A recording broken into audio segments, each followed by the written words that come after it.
20 minutes. Yeah, thank you very much, Cahirla. I think it's timely, if unfortunate, that we find ourselves in this position debating this bill here this evening.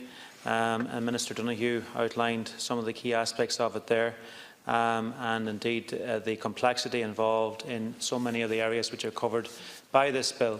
The area I want to focus on, Minister, is agriculture, which isn't affected by the bill directly, but which equally is very complex in terms of the issues that are thrown up as a result of the threat of a hard Brexit, and equally requires as much clarity as possible to be brought in terms of our preparations as is being done in relation to those areas covered by the bill.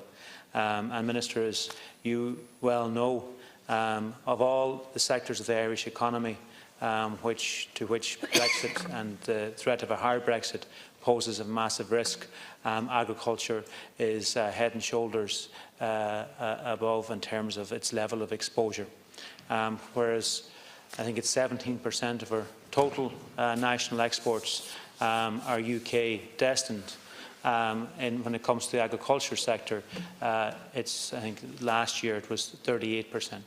And within that, there are some sectors which are massively exposed, and I know it's been well rehearsed at this stage in terms of how beef in particular, where half of our exports go to Britain, are particularly exposed in certain aspects of the dairy.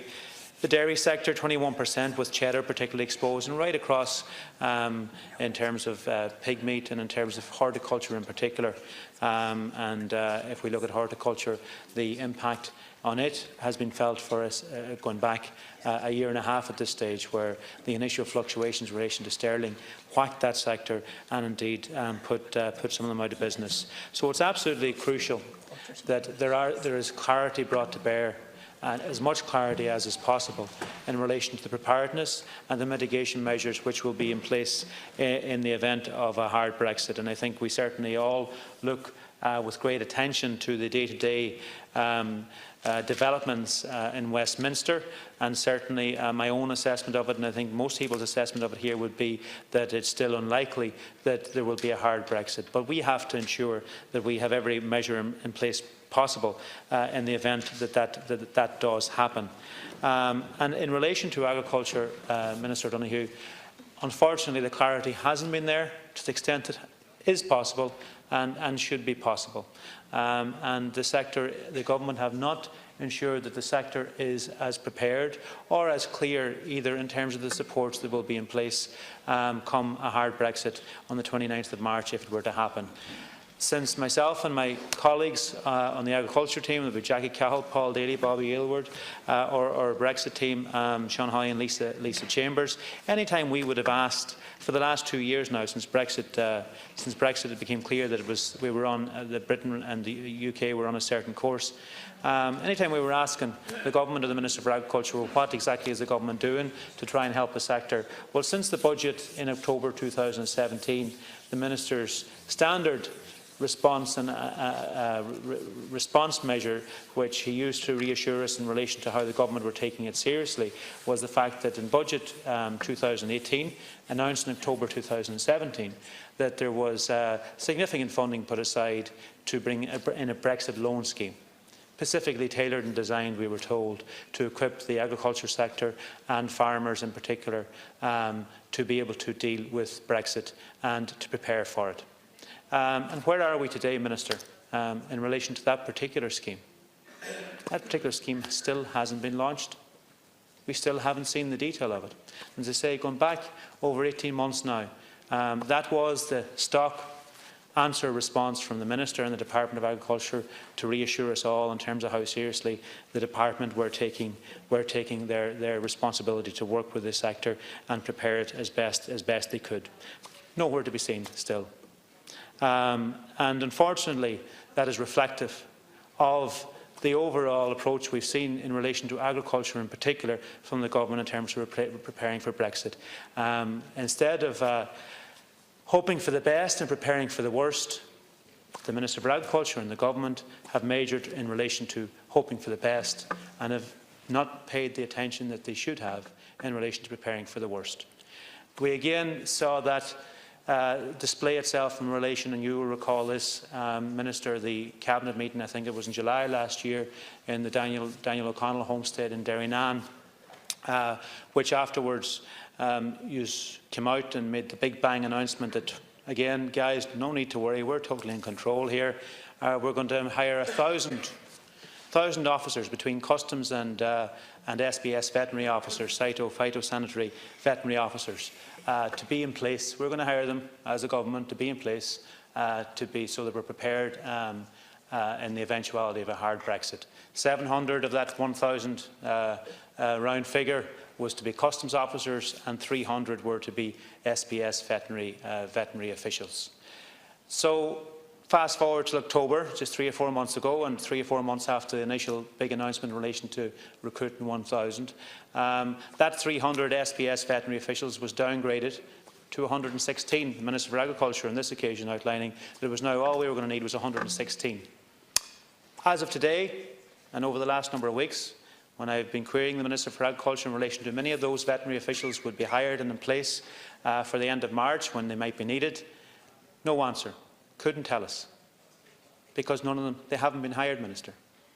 And in the last couple of days, what we have seen from the Department of Agriculture, I think it was in the papers yesterday, or certainly there was a press release around it, the Department are now putting out a tender call to the private veterinary sector, calling for people within the veterinary sector to make an application, an expression of interest to the Department as to their preparedness and willingness to take up the role of working as inspector officers at border at entry points into the state at the end of March, should they be needed. So while you were telling us you had it all under control, this week we see you're outsourcing it to the private sector, you're outsourcing it to the veterinary community and expecting them to come forward with an expression of interest, and with just 32 days, I think it is, to go to Brexit. And of course that the veterinary profession is already under massive pressure in relation to resources, exceptionally stretched. End of March is going to be the busiest time of year for the veterinary practices and officers and professionals across the country. And I severely doubt the level of that you will get the level of response to that would be needed to fill those roles in the event that there would be a hard Brexit. No doubt you'll tell us, listen, we have it covered, we have this tender out now, and you'll hope for the best again, the default position that it won't be needed.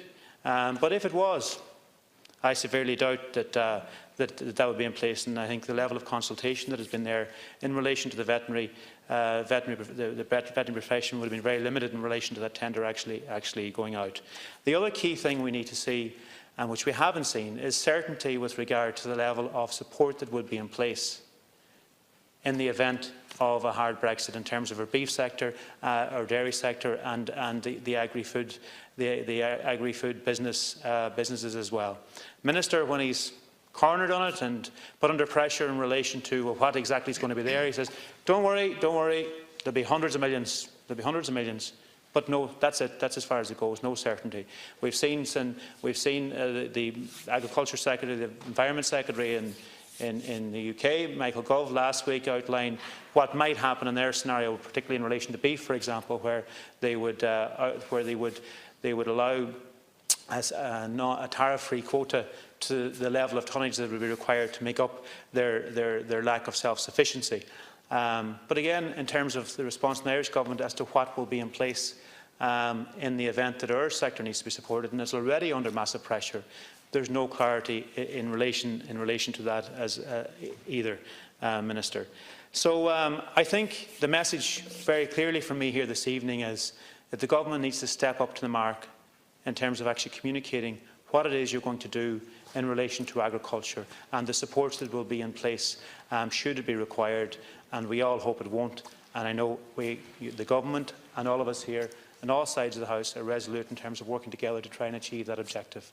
But we need to ensure that the supports are in place, and what they will be is communicated in advance to try and protect what is our largest indigenous sector and absolutely essential to the economy of the nation, and particularly rural Ireland.